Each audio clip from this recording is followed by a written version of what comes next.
ओम तव कथामृतम तप्त जीवनम कविभिरीरितम कल्मषापहम श्रवण मंगलम श्रीमदाततम भुवि गृह्णन्ति ये भूरिदा जनः। শ্রীম কথিত শ্রী শ্রী রামকৃষ্ণ কথামৃত পাঠ। শ্যামপুকুর বাটিতে ভক্ত সঙ্গে ঠাকুর শ্রীরামকৃষ্ণ। পঞ্চবিংশ পরিচ্ছেদ। 1885 27 অক্টোবর। পঞ্চবিংশ পরিচ্ছেদ। শ্যামপুকুর বাটিতে নরেন্দ্র, মণি প্রভৃতি ভক্ত সঙ্গে অসুখ কেন? নরেন্দ্রের প্রতি সন্ন্যাসের উপদেশ। ঠাকুর শ্যামপুকুর বাটিতে নরেন্দ্র প্রভৃতি ভক্ত সঙ্গে বসিয়া আছেন। বেলা 10টা।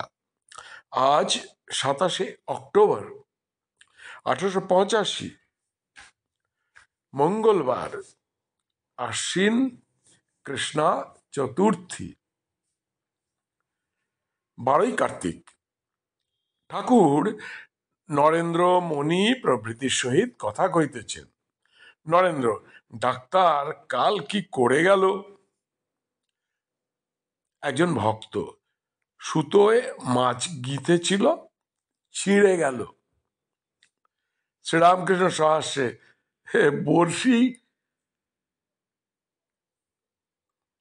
বড়শি বেঁধা আছে, মোড়ে ভেসে উঠবে। নরেন্দ্র একটু বাহিরে গেলেন, আবার আসিবেন। ঠাকুর মণির সহিত পূর্ণ সম্বন্ধে কথা কইতেছেন। শ্রীরামকৃষ্ণ: তোমায় বলছি, এসব জীবের শুনতে নাই। প্রকৃতি ভাবে পুরুষকে অর্থাৎ ঈশ্বরকে আলিঙ্গন চুম্বন করতে ইচ্ছা হয়। মণি: নানা রকম খেলা, আপনার রোগ পর্যন্ত খেলার মধ্যে। এই রোগ হয়েছে বলে এখানে নূতন নূতন ভক্ত আসছে। শ্রীরামকৃষ্ণ সহাস্যে: ভূপতি বলে, রোগ না হলে শুধু বাড়ি ভাড়া করলে লোকে কি বলতো? আচ্ছা, ডাক্তারের কি হলো? মণি: এদিকে দাস্য মানা আছে, আমি দাস, তুমি প্রভু। আবার বলে মানুষ উপমানও কেন? শ্রীরামকৃষ্ণ: দেখলে, আজ কি আর তুমি তার কাছে যাবে? মণি: খবর দিতে যদি হয় তবে যাব। শ্রীরামকৃষ্ণ: বঙ্কিম ছেলেটি কেমন? এখানে যদি আসতে না পারে, তুমি না হয় তারে সব বলবে, চৈতন্য হবে।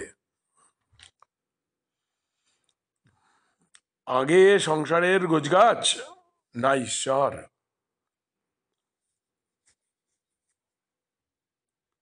কেশব ও নরেন্দ্রকে ইঙ্গিত।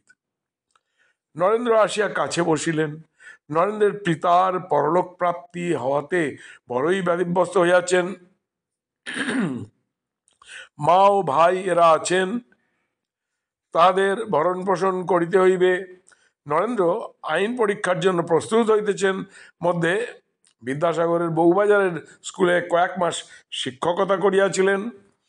বাটির একটা ব্যবস্থা করিয়া দিয়া নিশ্চিন্ত হইবেন, এই চেষ্টা কেবল করিতেছেন। ঠাকুর সমস্তই অবগত আছেন। নরেন্দ্রকে এক দৃষ্টে সস্নেহে দেখিতেছেন।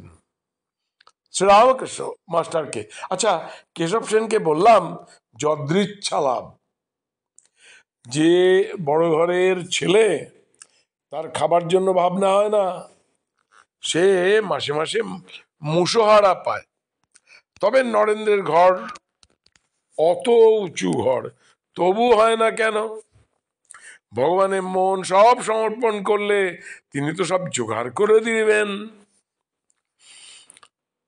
মাস্টার: আজ্ঞা হবে, এখনো তো সব সময় যায় নাই। শ্রীরামকৃষ্ণ: কিন্তু তীব্র বৈরাগ্য হলে ওসব হিসাব থাকে না। বাড়ির সব বন্দোবস্ত করে দিব, তারপরে সাধনা করব। তীব্র বৈরাগ্য হলে রূপ মনে হয় না। সহাস্যে গোসাই লেকচার দিয়েছিল, তা বলে 10,000 টাকা হলে ওই থেকে খাওয়া দাওয়া এসব হয়।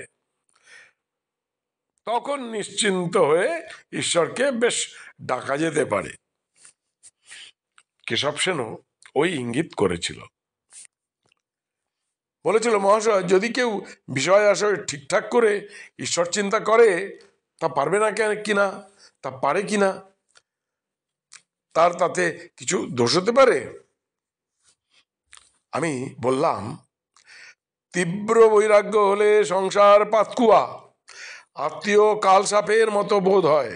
তখন টাকা জমাবো, বিষয় ঠিকঠাক করব, এসব হিসাব আসে না। ঈশ্বরই বস্তু, আর সব অবস্তু। ঈশ্বরকে ছেড়ে বিষয় চিন্তা। আজ এটুকুনি পাঠ করলাম। এই পরিচ্ছেদের পঞ্চবিংশ পরিচ্ছেদের এই পর্যন্ত আজ পাঠ করলাম। আগামীকাল বাকি অংশটি পাঠ করব। ওম নিরঞ্জনং নিত্যমনন্তরূপং ভক্তানুকম্পধৃতবিগ্রহং বৈ ঈশাবতারং পরমেশমিঢ্ঢং তং রামকৃষ্ণ শিরসা নমামি।